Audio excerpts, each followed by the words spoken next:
నమస్తే, welcome to our channel. నేను miss సిరి. So June 4 తారీఖున అయితే ఓట్ల లెక్కింపు ఉంది. పోస్టల్ బ్యాలెట్ ఓట్ల లెక్కింపు కూడా అదే రోజు ఉంది. సో కాకపోతే అక్కడ ఏంటంటే కొన్ని వివాదాస్పద చర్యలు అయితే జరగబోతున్నట్టు వార్తలు వస్తున్నాయి. సో సజ్జల గారు అయితే కొన్ని దిశానిర్దేశం అక్కడ ఇవ్వడం జరిగింది. దీంతో ఈసీ అక్కడ ఎలాంటి చర్యలు తీసుకోబోతుంది అనేది మనకి వివరించడానికి మనతో పాటు ఉన్నారు ప్రముఖ senior journalist, political analyst CS Rao గారు. నమస్కారం. నమస్తే. సరే, ఇప్పుడు చూస్తున్నట్టయితే పోస్టల్ బ్యాలెట్ లెక్కింపులు జూన్ 4 తారీఖున జరుగుతుంది. అక్కడ ఏంటంటే కొన్ని వివాదాస్పద చర్యలు జరగబోతున్నాయి అన్నట్టు మనకి వార్తలు వస్తున్నాయి. సజ్జల గారు కూడా దీని మీద కొన్ని ఏంటంటే దిశానిర్దేశం ఇవ్వడం వల్ల ఈసీ కూడా ఎలాంటి చర్యలు తీసుకోబోతుందన్న ఒక ఉత్కంఠ అయితే నెలకొంది. మరి ఇక్కడ ఏం జరగబోతుంది? సో కౌంటింగ్ రోజు ఏజెంట్లు ఏ విధంగా వ్యవహరించాలి అనే దాని మీద తెలుగుదేశం పార్టీ, అలాగే వైఎస్ఆర్ కాంగ్రెస్ పార్టీ, జనసేన, బీజేపీ అందరూ కూడా ట్రైనింగ్ ఇస్తున్నారు ఏజెంట్లకి. అది అన్ని పార్టీలు ఇస్తున్నాయి. ఆ సందర్భంగా వైఎస్ఆర్ కాంగ్రెస్ పార్టీకి సంబంధించినటువంటి ఏజెంట్లకు కూడా ఒక దిశానిర్దేశం చేశారు సజ్జల రామకృష్ణారెడ్డి. ఏంటి అదేనంటే, రూల్స్ పాటించే వాళ్ళు ఏజెంట్లుగా పెడితే కుదరదు, అబ్జెక్షన్ చేసేటువంటి వాళ్ళే రూల్స్ని పక్కన పెట్టి వాళ్ళే కావాలి అనేది ఆయన చేసినటువంటి దిశానిర్దేశం. అంటే అర్థం ఏంటి? ఇండైరెక్ట్ గా ఆయన చెప్పదలుచుకున్నటువంటి సారాంశం ఏంటి? గొడవలు సృష్టించండి, గొడవలు పడండి అనేది ఆయన ఇచ్చినటువంటి దిశానిర్దేశం అనేది అర్థమవుతుంది. సో దీంతో అసలు ఎందుకు ఇంత దిశానిర్దేశం, ఈ విధంగా వివాదాస్పదమైనటువంటి వ్యాఖ్యలు ఆయన చేశారు అనే దాని మీద కనుక మనం లోతుగా ఆలోచిస్తే, పోస్టల్ బ్యాలెట్లు గతంలో ఎప్పుడూ లేని విధంగా దాదాపుగా 5 లక్షల ఓట్లు పోలయ్యాయి. అవన్నీ కూడా ప్రభుత్వానికి సంబంధించినటువంటి ఉద్యోగుల ఓట్లు. ఇప్పుడున్నటువంటి జగన్మోహన్ రెడ్డి ప్రభుత్వానికి దాదాపుగా 85 నుంచి 90% మంది ఉద్యోగులు వ్యతిరేకంగా ఉన్నారు, వ్యతిరేకంగా ఓటు వేశారు అనేటువంటి ఒక భావన ఒక సర్వేలు చెప్తూ ఉన్నాయి. ఈ క్రమంలో సజ్జల రామకృష్ణారెడ్డి వీలున్నంత వరకు ఆ పోస్టల్ బ్యాలెట్ని ఇన్వాలిడ్ చేయించాలి, అప్పుడే ఎంతగానో లబ్ధి కలుగుతుంది వైఎస్ఆర్ కాంగ్రెస్ పార్టీకి అనేది ఆయన యొక్క ఉద్దేశం. ఆ డైరెక్షన్ వెనక, ఆయన దిశానిర్దేశం చేసిన దాని వెనక భావన. ఎలా ఇన్వాలిడ్ చేస్తారు అని అంటే, పోస్టల్ బ్యాలెట్లు వేసేటప్పుడు వాళ్ళు ఫామ్ తీసుకొని ఎవరైతే ఓటు వేస్తారో వాళ్ళు సంతకం పెట్టాలి ఆ ఫామ్ మీద. ఒకటి. రెండు ఏంటంటే, గెజిటెడ్ ఆఫీసర్ చేత సంతకం పెట్టించాలి.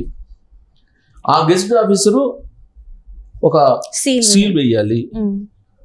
ఆ సీల్ వేస్తేనే ఆ పోస్టల్ బ్యాలెట్ చెల్లుతుంది, వ్యాలిడ్ అవుతుంది.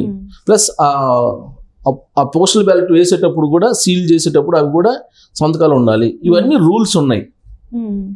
రామకృష్ణారెడ్డి చెప్పేది ఏంది? సజ్జల రామకృష్ణారెడ్డి, దేశవ్యాప్తంగా ఒక రూల్ ఉంటే ఆంధ్రప్రదేశ్లో ఉండేటువంటి ఎన్నికల కమిషన్ మాత్రం ఈ సంతకం లేకపోయినా, ఈ గెస్ట్ ఆఫీసర్ సీల్ లేకపోయినా మీరు వ్యాలిడ్ చేయండి అని చెప్పి ఒక ఆదేశాలు జారీ చేశారు అని చెప్పి, దాని మీద కోర్టుకి వెళ్తున్నాం మేము. కోర్టుకి ఆల్రెడీ వెళ్తున్నాం కాబట్టి కౌంటింగ్ రోజు మీరు వీటన్నిటిని అబ్జెక్షన్ చేయండి.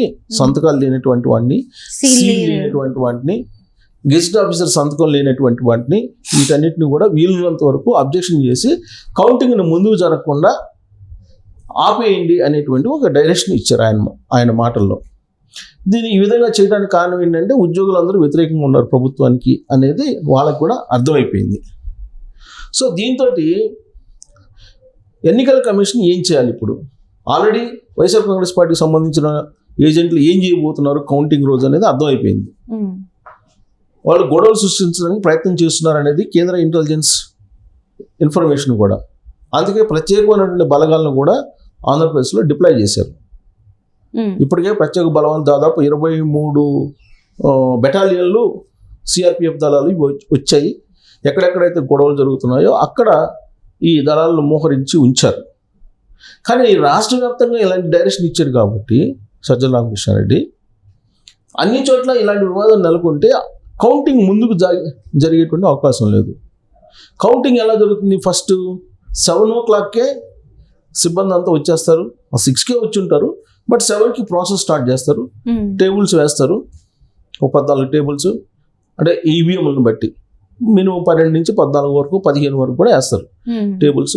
వాటిని ఒక్కో రౌండ్, అంటే ఒక్కో టేబుల్కి ఒక్కో ఈవీఎం పెడతారు, 15 ఈవీఎంలు.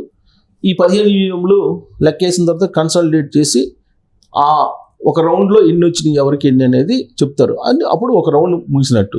అట్టా ఓట్లు సంఖ్యను బట్టి అవి ఎన్ని రౌండ్లు ఉంటాయి అనేది డిపెండ్ అయి ఉంటుంది. అయితే ఇక్కడ ఈవీఎంల కౌంటింగ్ కంటే ముందు ఇప్పుడు పోస్టల్ బ్యాలెట్లు లెక్కిస్తారు ప్రోటోకాల్ ప్రకారం. అది ప్రోటోకాల్ లెక్కింపుకి సంబంధించి కొంత ప్రోటోకాల్ ఉంది. ఆ ప్రోటోకాల్ ప్రకారం అబ్జర్వర్ ఉంటారు, మైక్రో అబ్జర్వర్ ఉంటారు, ఏజెంట్లు ఉంటారు, ఈ సిస్టమ్ అంతా ఉంటుంది. ఆర్ఓ ఉంటాడు, వీళ్ళంతా ప్రోటోకాల్ ఉంటుంది. ఆర్ఓకి ఏ విధులు ఉన్నాయి, అబ్జర్వర్కి ఏ విధులు నిర్వహించాలి, మైక్రో అబ్జర్వర్ ఏ విధులు నిర్వహించాలి, ఏజెంటు ఎలాంటి నిబంధనలు పాటించాలి, ఇవన్నీ ఉంటాయి. ప్రోటోకాల్ ఉంటుంది. ఆ ప్రోటోకాల్ ప్రకారం ఫస్ట్ 7 గంటల నుంచి 8 గంటల వరకు లేదా 8:30 వరకు పోస్టల్ బ్యాలెట్లను లెక్కిస్తారు. First half an hour postal బ్యాలెట్లను లెక్కిస్తారు. ఆ తర్వాత ఈవీఎంలకు వెళ్తారు. ఒకవేళ పోస్టల్ బ్యాలెట్లు లెక్కింపు లేట్ అయితే కనుక ఒక టీము పోస్టల్ బ్యాలెట్లు లెక్కేస్తుంటే మిగిలినటువంటి ఎంప్లాయీస్ ఈవీఎంలకు కూడా వెళ్ళే అవకాశం ఉంది లెక్కింపుకి. ఇది ప్రోటోకాల్. అయితే ఇప్పుడు వివాదం ఎక్కడ నెలకొంటుంది? రేపు కౌంటింగ్ రోజు పోస్టల్ బ్యాలెట్ దగ్గరే వివాదం నెలకొంటుంది.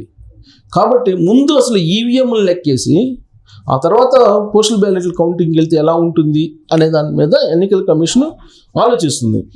కానీ అది ప్రోటోకాల్కి విరుద్ధం కాబట్టి అలా వెళ్ళడానికి లేదు. కాబట్టి ఖచ్చితంగా ముందు పోస్టల్ బ్యాలెట్లే లెక్కించాలి, ఆ తర్వాత ఈవీఎంలకి వెళ్ళాలి. కానీ ఇప్పుడు వైఎస్ఆర్ కాంగ్రెస్ పార్టీ చేసిన డిమాండ్ కానీ వైఎస్ఆర్ కాంగ్రెస్ పార్టీ చేస్తున్నటువంటి హైకోర్టులో పిటిషన్ వేసింది దీని మీద, అలాగే ఈయన డైరెక్షన్ ఇచ్చారు. దీంతో ఎన్నికల కమిషను ముందు ఈవీఎం లెక్కేసి తర్వాత పోస్టల్ బ్యాలెట్ లెక్కేస్తే ఎలా ఉంటుంది అనేటువంటి ఒక ఆలోచన చేస్తున్నట్టుగా సమాచారం ఉంది. అంటే ఎలా అంటే ఇప్పుడు ఈవీఎం లెక్కిస్తే కనుక ముందు ఫస్ట్ ఒక 3 రౌండ్ల కౌంటింగ్ అయిపోతే అప్పుడు మెజారిటీ తెలిసిపోతుంది. అంటే వేవ్ ఇటు ఉంది తెలిసిపోతుంది. అప్పుడు కనుక కూటమికి వేవ్ పెద్ద స్థాయిలో కనపడితే అప్పుడు ఎవరు గొడవ పడరు, ఎలాగో ఓడిపోతున్నాం అని చెప్పి సర్దుకుంటారు వైఎస్ఆర్ కాంగ్రెస్ పార్టీ వాళ్ళు. ఆ తర్వాత పోస్టల్ బ్యాలెట్లు నిదానంగా నెక్కేసుకోవచ్చు అనేటువంటి కాన్సెప్ట్లో ఎన్నికల కమిషన్ ఆలోచిస్తుంది అనేది ఒక ఇన్ఫర్మేషన్. కానీ ఇది తెలుసుకున్నటువంటి విపక్షాలు, ప్రస్తుతం కూటమిలో ఉన్నటువంటి పార్టీలు ప్రోటోకాల్ ప్రకారం ముందు పోస్టల్ బ్యాలెట్లను లెక్కించాలి, ఈ ప్రోటోకాల్ని అధిగమించడానికి లేదు, ఈ ప్రోటోకాల్ ప్రకారం లెక్కించాల్సిందే అని చెప్పి పార్టీలు పట్టుబట్టాయి. అందుకే ఇప్పుడు తాజాగా ఎన్నికల కమిషన్ ఒక నిర్ణయం తీసుకుంది. దాని మీద పిటిషన్ వేశారు. ఎవరు? కేంద్ర ఎన్నికల సంఘానికి కూడా కంప్లైంట్ చేశారు వైఎస్ఆర్ కాంగ్రెస్ పార్టీ. ఇప్పుడు కేంద్ర ఎన్నికల సంఘం ఒక క్లారిటీ ఇచ్చేసింది. ఖచ్చితంగా సంతకం లేకపోయినా, సీల్ లేకపోయినా వ్యాలిడే ఆ పోస్టల్ బ్యాలెట్లో అని చెప్పింది. కాబట్టి సెంట్రల్ ఎలక్షన్ కమిషన్ కూడా ఇప్పుడు క్లియర్గా గైడ్లైన్స్ ఇచ్చింది. కాబట్టి ఇక వివాదం ఉండదు. కాబట్టి ఫస్ట్ ప్రోటోకాల్ ప్రకారం పోస్టల్ బ్యాలెట్ల లెక్కించి ఈవీఎంలని తర్వాత లెక్కిస్తారు. ఉల్టా లెక్కడానికి లేదు. ఒకవేళ ఎన్నికల కమిషన్ ప్రయత్నం చేసినా అది కుదరదు అనేది ఇప్పుడు విపక్షాలు చెప్తున్నాయి, కూటమి పక్షాలు కూడా చెప్తున్నాయి. కాబట్టి సో రేపు కౌంటింగ్ రోజు సెంట్రల్ ఎలక్షన్ కమిషన్ ఇచ్చిన గైడ్లైన్స్ ప్రకారమే కౌంటింగ్ జరుగుతుంది. సజ్జల రామకృష్ణారెడ్డి ఎలాంటి దిశానిర్దేశం చేసినా కానీ అక్కడ చెల్లుబాటు కాదు.